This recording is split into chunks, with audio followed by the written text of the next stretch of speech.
हाय kids. आज मैंने हाय kids इसलिए कहा है क्योंकि कुछ मैं स्पेशल आपके लिए लेकर आई हूँ। आपने फ्रेजेस तो सुने हैं, इंग्लिश में भी होते हैं, हिंदी में मुहावरे, लोकोक्तियां, इस तरह के इडियम्स।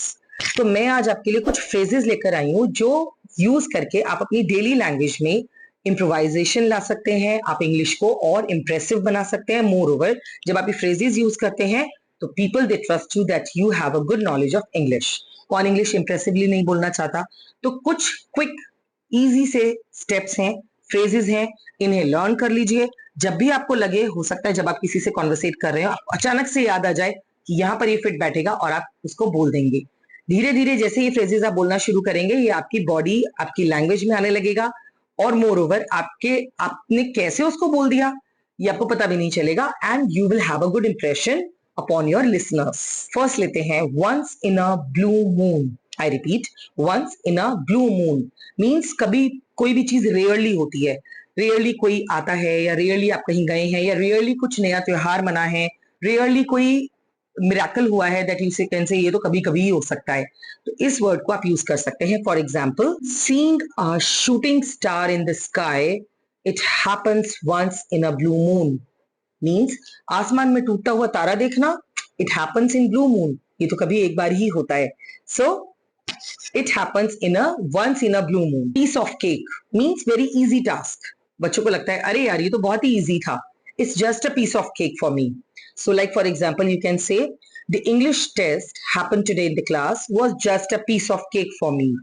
वो मेरे लिए बस एक पीस ऑफ केक था, बहुत ही इजी था। So a piece of cake. Break a leg, break a leg, इसका मतलब ये नहीं है break the leg, no. Break a leg once we are using to wish somebody good luck. किसी रेस में कोई पार्टिसिपेट करने जा रहा है, किसी कंपटीशन के एग्जाम के लिए कोई जा रहा है, so you can say break a leg. How? Break a leg in tonight's play सारा।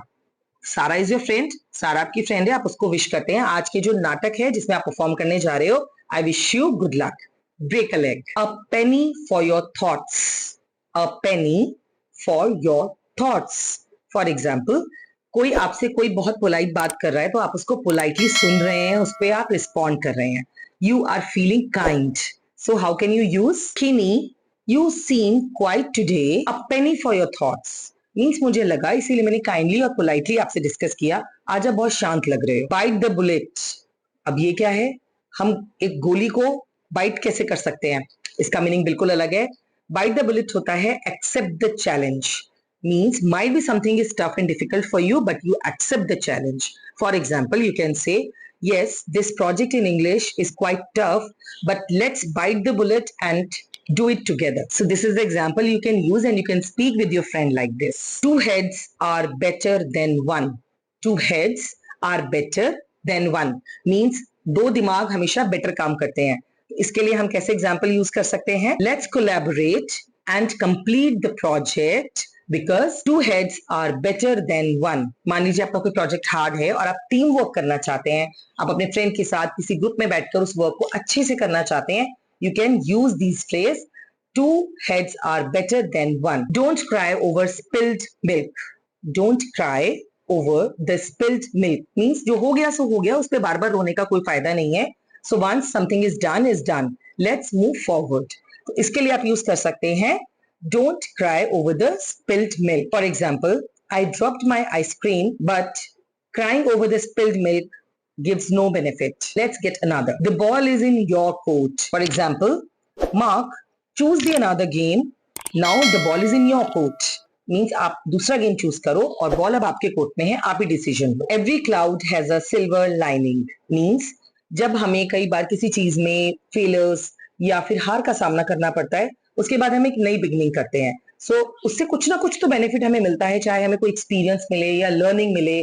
For that situation we use every cloud has a silver lining. For example, after my batch friends left for their college, I found another friend, every cloud has a silver lining means कुछ ना कुछ बुरे के पीछे अच्छा भी छिपा होता है। The early bird catches the worm, the early bird catches the worm, इसका ये मतलब होता है कि कहीं पर अगर हम समय से पहले पहुंचते हैं तो उसके कुछ ना कुछ फायदे हमें जरूर मिलते हैं।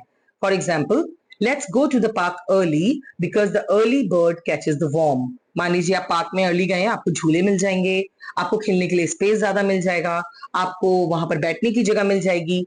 आप मूवी जा रहे हैं तो मूवी में टाइम से पहले गए हैं तो आपको थिएटर में सीट मिल जाएगी अच्छी जगह पर, या किसी जगह पर किसी भी फंक्शन में फर्स्ट कम फर्स्ट सर्व के बेसिस पर सीट्स हैं तो आपको बेटर मिल जाएगी।